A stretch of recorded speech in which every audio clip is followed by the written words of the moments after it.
Bonjour à tous. Notre méditation aujourd'hui est tirée d'Hébreux 5, versets 1 à 6. Je lis.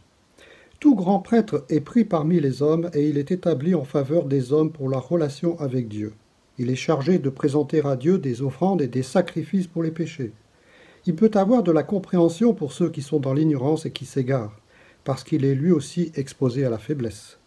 À cause de cette faiblesse, il doit offrir des sacrifices, non seulement pour les péchés du peuple, mais aussi de la même manière pour ses propres péchés. De plus, on ne s'attribue pas de sa propre initiative l'honneur d'être grand prêtre. On le reçoit en y étant appelé par Dieu, comme ce fut le cas pour Aaron. Il en est de même pour Christ. Ce n'est pas lui qui s'est attribué de son propre chef l'honneur de devenir grand prêtre, mais c'est Dieu qui lui a déclaré « Tu es mon fils, aujourd'hui je fais de toi mon enfant ». Et dans un autre passage, tu seras prêtre pour toujours, selon la ligne de Melchisédek. L'auteur de l'Épître aux Hébreux, et déjà à la fin du chapitre 4, nous introduit dans le magnifique sujet du sacerdoce de Christ. Pour traiter ce sujet, il va comparer Christ à Aaron, le frère de Moïse.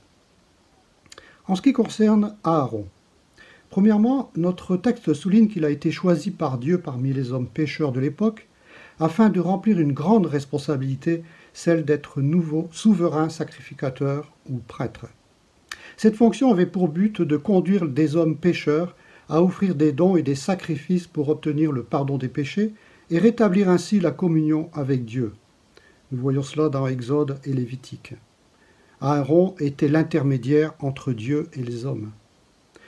Deuxièmement, il est capable de compréhension envers ceux qui commettent des fautes par ignorance ou par égarement, car il est, lui aussi, rempli de faiblesse.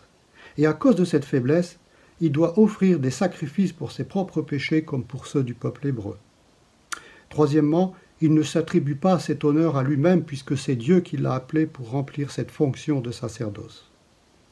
En ce qui concerne Christ, dans les méditations précédentes, nous avons constaté que les prophètes, les anges, le premier homme Adam, David, Moïse, Josué et maintenant Aaron laissent tous place à la suprême dignité de Christ. Toutes ces personnes précitées ne sont plus que des ombres ou des figures par rapport à Jésus-Christ. Cela veut dire aussi qu'aujourd'hui, nous n'avons plus besoin d'un sacrificateur équivalent à Aaron, plus besoin de tuer des animaux pour les offrir en sacrifice expiatoire. Seul Christ a le pouvoir de pardonner nos péchés et nous permettre ainsi d'être en communion directement avec Dieu, notre Père. Voici 3 remarques à propos de Christ. Première remarque, Christ a été choisi et appelé par son Père. Il lui a dit « Tu es mon fils, tu es mon enfant, tu es sacrificateur pour toujours ».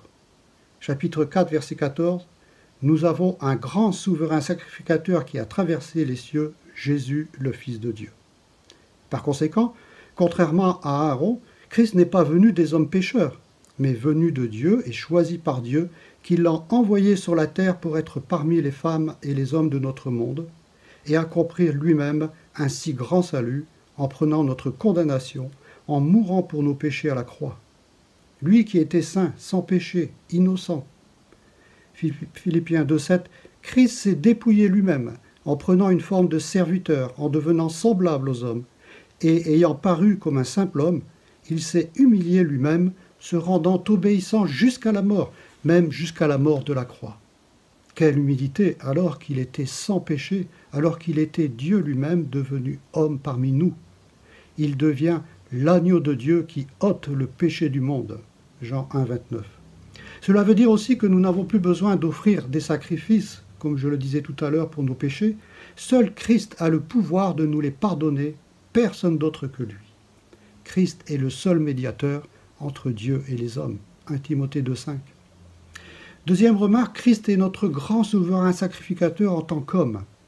C'était la condition pour devenir sacrificateur, devenir homme pour connaître nos faiblesses, pour être tenté comme nous, mais contrairement à Aaron, sans commettre de péché.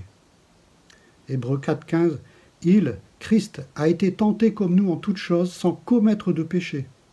Hébreux 2,18, ayant été tenté lui-même dans ce qu'il a souffert, il peut secourir ceux qui sont tentés. Quand, face à nos propres faiblesses, nous nous approchons de Christ, ce grand souverain sacrificateur, c'est auprès d'un trône de miséricorde, de pardon et de grâce, pour être secouru dans nos besoins les plus profonds. Troisième remarque, Christ ne s'est pas donné lui-même la gloire de devenir le grand prêtre pour notre monde. Il reconnaît avoir reçu cette prêtrise de son Père, Dieu lui-même. Personnellement, cette méditation me touche beaucoup, et ma troisième remarque me fait comprendre que je dois tout à Dieu. Tout d'abord, il m'a choisi pour venir à lui et être sauvé éternellement. Et j'ai dit oui. Il m'a choisi à nouveau pour que je le serve encore et encore parmi son peuple, dans son Église, à l'étranger. Et j'ai dit oui. Il m'appelle régulièrement pour que je m'approche de son trône de miséricorde, de grâce et de pardon, car je suis faible. Et il m'a dit oui, viens vers moi. Il m'appelle régulièrement pour que je puisse lui adresser mon adoration, ma louange et ma reconnaissance, car je lui dois tout. Il a tout fait pour mon si grand salut. Et il m'a dit oui, viens dans mon Église. Et toi, aujourd'hui, qu'est-ce qui te touche? Entends-tu Dieu te parler, t'appeler, t'interpeller? Et que vas-tu lui répondre? Oui ou non?